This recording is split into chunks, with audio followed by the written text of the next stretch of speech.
We're going to be talking about stress management today, finding balance during difficult times. And I don't know about you guys, but I think we're all just feeling this stress, whether it's personal stress or just stress everywhere. It's in the media, it's all over the place right now. We're really just starting to, I think, collectively feel a different level of stress than we're used to. I know in the past, people would come in to see me, and they would come in for the physical complaint, and we would kind of get to the bottom of the stress that maybe was underlying the physical complaint. But nowadays, people are actually coming in for stress because they're recognizing how stressed out they actually are. So I'm going to do this from here. Okay, I'm going to digress a little bit and just tell you about what I do, what my background is, because most people haven't heard about it in South Carolina. It's a little new to everybody here because y'all don't have access to naturopathic medicine. Now, out of curiosity, how many people have heard of naturopathic medicine? Robert has. That's what I assumed. So, because you don't have access to it here, so most people haven't heard of it.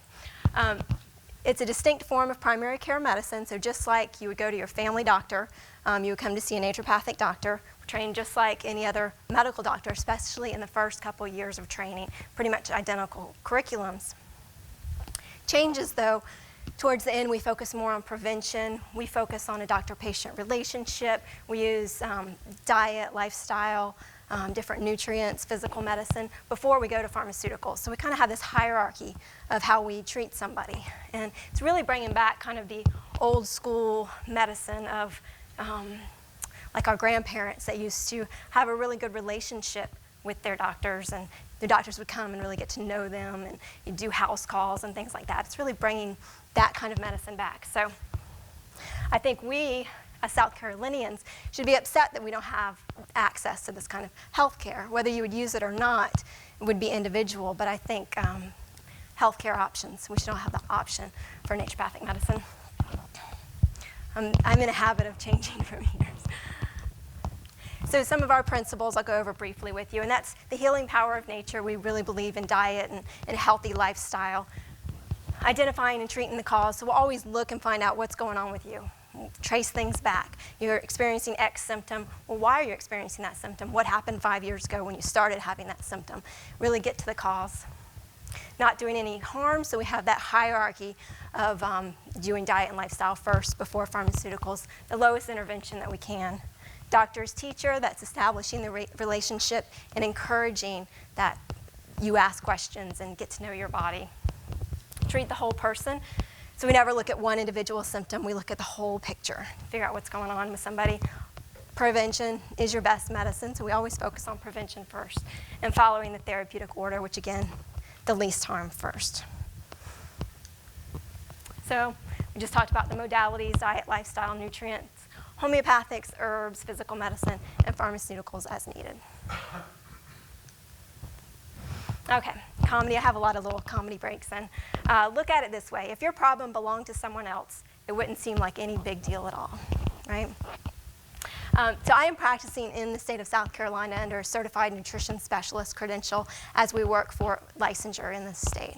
I'm licensed primary care physician in the state of Vermont. So if anybody feels passionate about licensure here, please let me know and I can get you in touch with our association. So what is stress? The definition of stress is mental, emotional, or physical strain or tension. And I think we're all really familiar with that, the mental, emotional feelings of stress that, I'm going to jump out of my skin, this day is really tough, got to get things done. The physical piece, though, I think people don't always relate to as much. People come in and they have joint pain and muscle aches and migraines, which are often stress-related, but they're not always aware of that. So really just notice what's going on and make that connection between a physical symptom that you might be having and what's going on in your life, what kind of stresses you're exposed to. Distress versus eustress. I think we're all familiar with distress. Distress being the negative stressors, the jobs, potential job loss, or the economy, or health concerns, all those negative stressors. But there's often also eustress, and eustress is the positive life stressors, things that we don't always relate to as stress. It's having a baby, getting married, a new job. Those are all wonderful things. I know for myself, I got into my school of choice, moved across the country, bought a new home, got married, had a baby, all in 2.5 years. So all really good things. I had a good 2.5-year run, but you have to really be cognizant to take time out and do the stress relieving things that you need to do, even in the face of good stress. So there's something called a stress checklist. The stress checklist is this long form that you can fill out and kind of tally up what is going on in your life, how much stress are you experiencing, and a lot of that checklist will be so-called positive stressors. Again, just to be aware. Environmental stress. This is the kind of stress that we weren't used to 50, 75 years ago. And that's the stress we get from traffic, air pollution, what's in our food and in our water. These things that are constantly kind of bombarding us that we're not really aware of, but they definitely build up over time. And something to look into for sure. So, stress is an underlying factor. Up to 90% of doctors' visits in the US are stress related. 90%. So that tells me you should never walk out of your doctor's office with them not asking you about stress. What's going on in your life? What's changed? How are you doing? 90%. That's a big number. And I think by addressing this underlying stress, I often see, obviously the mental symptoms will clear up, but physical symptoms will start to clear up by getting to that underlying stress, those underlying changes. Symptoms of stress, so headache, high blood pressure, fatigue, irritable bowel, weight gain, insomnia, chest pain, anxiety, shortness of breath, mood swings, job dissatisfaction, drug and alcohol abuse, guilty feelings and forgetfulness, and really anything. I think you can put anything in this list. I think it all ties in together. You always have to address what's underlying any of these symptoms. So the focus today, we're going to talk about improving stress through diet, through lifestyle. We'll talk about adrenal health. We'll talk about neurotransmitters and how you can balance them with amino acid therapy. We'll talk about a relatively unknown condition called pyroluria, and cranial electrical stimulation, which sounds a little scarier than it actually is. It sounds like it, it's actually not. But that's what most people think. You're going to give me cranial electrical stimulation? Yeah, not quite that bad. So we're going to go over some eating guidelines for stress relief. And overall, these eating guidelines I'll show you will be for anybody, pretty much across the board. But at the end, I'll show you a few key points that are really specific for people that are experiencing a lot of stress. So the first thing is 10 grams of protein before 10 a.m. 10 before 10. Remember that, 10 before 10. The best thing you can do to start off your stress-free, relative stress-free day is to have your protein in the morning. Your protein is your eggs, your turkey bacon, nut butters, things like that. And that's going to set up your blood sugar for the day. We'll talk a lot about blood sugar as we get to our adrenal health section, but really, really important, especially if you're under a lot of stress, is to make sure you have steady blood sugar throughout the day. As soon as your blood sugar dips, send your body into a little bit of an adrenaline state, and you're going to further send yourself into more stress through depleting the adrenal glands, which we will talk about. So 10 grams of protein before 10 a.m. Healthy fats. I think that we are still recovering from the fat-free craze of the 90s. I think that's still with us somehow. And I just want to really make sure people know that healthy fats, good fats, very good for you, very necessary. They help stabilize the blood sugar. Come on in. Hi. Each cell in our body, every single cell, is made up of a cell membrane. It's a phospholipid membrane. It's made of fat. And so we need that health. In order to have healthy cell membranes, we need healthy fats because that's what they're made out of. And these fats are very fluid fats. So they let neurotransmitters through, they let hormones through. The problem becomes when you start to eat some of the unhealthy fats, like the hydrogenated fats in fast foods and hydrogenated fats in your grocery store, baked goods and things like that. Now you have your cell membrane is now solid. It's not that nice fluid fat anymore. And now your hormones and neurotransmitters can no longer get through each cell membrane because it's now stuck, so to speak. So that's where we want to still keep the 90s mentality of fats are bad with our hydrogenated fats. But the healthy fats we really want to focus on: nuts, seeds, fish, organic butter, coconut oil, good fat. Eating your fruits and vegetables, y'all have all heard that before. I tell everybody to eat a rainbow. So how many colors can you get on your plate? And you can make an experiment, you can make it fun, every night for dinner. Just see how much you can get on there. It's not jelly beans or M&Ms. These are fruits and vegetables. Make it colorful, make it nice. Each color of fruit and vegetables gives you a different spectrum of nutrients. Whole grains, full of fiber, full of B vitamins. When you really stress out your B vitamins, you'll start to lose them at a rapid pace. So making sure you replete your body with the B vitamins is really important. Whole grains do a good job of that. I'm sure everybody's had brown rice. If you haven't tried whole wheat pasta, give it a try. There's grains like quinoa, millet, amaranth, things like that. Some people haven't heard of, but really good to experiment. I find that you get really, or everybody, I do this too, you go in the grocery store and you get really focused on getting the same thing. You're running in, you get your broccoli, you get your cheese, you just get your same thing all the time. And I want to encourage you to change it up a little bit. Back in Seattle, we'd have a CSA where they would send a box of vegetables to our house every week. We never knew what we were going to get. It was based on what was in season. But you'd also get a recipe. So you get these things you've never seen before and a recipe on how to cook with it. Really expands your palate. So I encourage you to get out there and try some new things. Yes? Green powder, what was that? Yeah, green powder. If you can't get all your vegetables in, if you just know you're not one of those people that's going to have the recommended amount of fruits and vegetables, you can take a green powder substitute, put it in your drink. There's one that I carry called Nano Greens, and it's mostly greens, a little bit of fruits in it. It's very tasty. Sometimes hard to find a really tasty green powder drink, but if you know you're not going to get it in, and really good for kids sometimes if you can't get your kids to eat greens, get it in how you can. Okay, fermented foods. We will talk about, you like that picture? We'll talk about a lot about a healthy gut.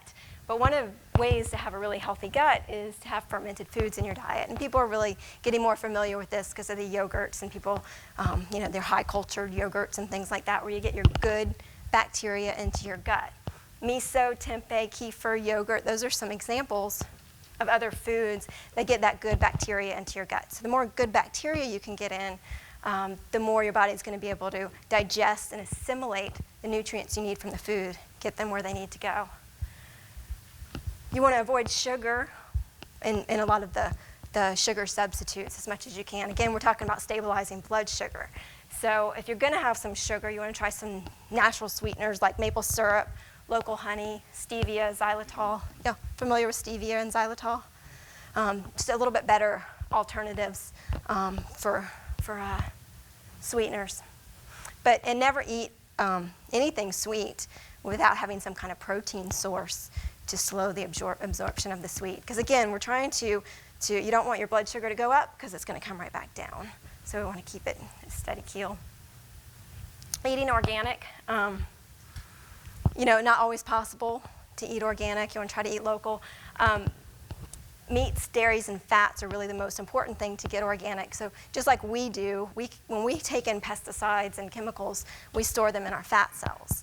And that's why people, when they do a cleanse or lose a lot of weight, they'll break up those fat cells, and they'll tend to feel bad for a few days, get really achy and flu-like symptoms. It's because those fat cells are breaking up and you're getting those chemicals released into the body.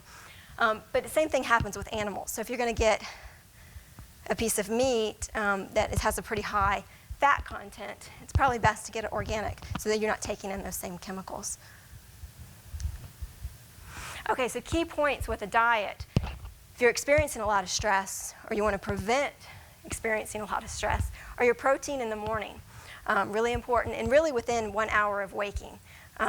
If you wait too long, and you say you wake up at 6, but you don't have your breakfast till 8:30 or 9, you have a lot of time there for your body to kind of get that adrenaline type feeling, and that's what we want to prevent because that means your blood sugar is getting a little too low. So you want to eat your protein within the first hour. You want to have protein with each meal and snack, again to slow the absorption of some of the carbohydrate, and then small snacks every 2 to 3 hours. And contrary to what you've probably been told, most people say don't eat carbohydrates at night, or don't, stop eating before 6:30 or 7, especially if you're trying to lose weight. And that is true, but if you're experiencing a lot of stress and having any trouble sleeping, you want to have a little bit of carbohydrate about an hour before you go to bed at night. And so I'm talking a small amount. I'm talking a half a piece of whole grain toast, half of an apple, a few small handful of like whole wheat pretzels, something like that. And that's going to give you the little bit of serotonin you need, which is our feel-good hormone, help you sleep, get you into a relaxation state, and get you through the night if you're having any kind of blood sugar, insomnia kind of things. Okay, a healthy gut. I can't give a talk about anything without talking about a healthy gut because it is so important. I think it really is the key to so many different ailments. So 70% of our immune function is found in the gut. And I think that's a really surprising number, 70%. So we have gut-associated lymphatic tissue all through the digestive tract. And that's really your first exposure to the outside world as you bring things in. So I always focus, especially if somebody has a direct, like an autoimmune disorder, or direct problem with the immune system, I always look to the gut first. So that's why we also mention the healthy bacteria in the gut, because it's really, really important to have a high-functioning immune system. So really surprising is 90% of the serotonin you make is also in the gut, 90%. I think most people are familiar with serotonin because the selective serotonin reuptake inhibitors are your antidepressant class that are so popular right now. Serotonin is your feel-good hormone. It regulates appetite, it regulates mood, sleep, libido. It's what gives us that sense of well-being, sense of calmness. But 90% of it is made in the gut. I think we've always thought of it as a brain chemical, but it's really, really a gut chemical. So I don't think you can live a relatively stress-free life and have a poor functioning gut. I don't think those two are really, really possible. And so nobody will walk out of my office without getting asked quite a few questions about their digestive health, like it or not. But so here you have all your ability to break down and assimilate all of your nutrients. Really, really important, because our whole body runs off of the nutrients that we assimilate from food. And the healthy gut improves the entire system. Lifestyle, exercise, again, y'all have all heard it. Everybody knows how important exercise is. And I just have to emphasize that it improves self-esteem, provides oxygen to the body, it boosts dopamine and serotonin, two of our feel-good neurotransmitters, and it improves blood sugar control again.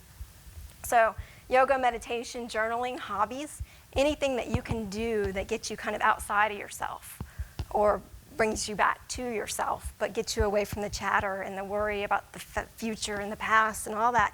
Whatever it is for you, you have to find what works for you and make sure you take time out each day to do these things.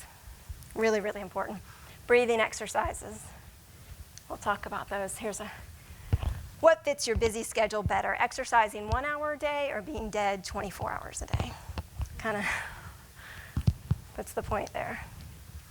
So breath, how important is breath? Can't do much without breath, right? Breathing, water, food, all very, very important. And what we tend to do, well, babies, if you've seen a baby sleep, you've seen your child sleep, young child, they are belly breathers. They naturally, you can watch their belly expand and come back. This is the way we're meant to breathe, belly breathing. We don't do that so much anymore. All the stress gets to us and we tend to become chest breathers. What happens is, so you're tense one day, you start to breathe more from the chest, and then as you breathe more shallow, it sends a signal to your brain saying things are really not okay, this is not good. And you get more stressed and you get more tense, and it's just this vicious cycle. So taking a few moments out of each day to just reconnect and send that signal back to the brain saying, no, everything is okay. I'm stressed, but I'm belly breathing, and I'm telling my brain that it's okay. So 30 seconds, maybe a minute, a few times a day. You can put sticky notes on your TV, sticky note on in your car, wherever it is, just to remind yourself to make that connection, to retrain your brain. So let's all put your hand on your belly, do a little experiment. First, we're going to shallow breathe like we're all used to. So I want you to take a breath in and try not to move the hand. Try to stay in the chest. Take a few breaths. Just breathe into the chest and out through the chest.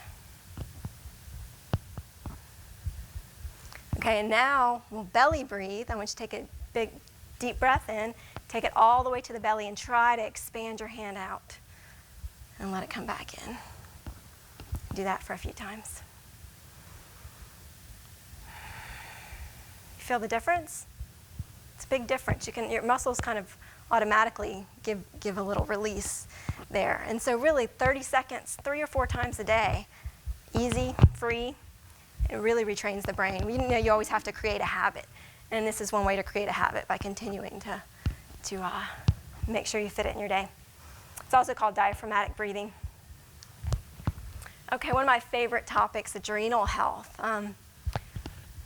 You can't really talk about stress, in my opinion, without talking about your adrenal health. Your adrenal glands are bean-sized glands that sit on top of the kidneys, and they are our stress glands. They produce lots of different hormones, but particularly they produce our stress hormones. They're known for our fight or flight response, which is a highly evolved response. Without fight or flight response, we wouldn't be standing here today.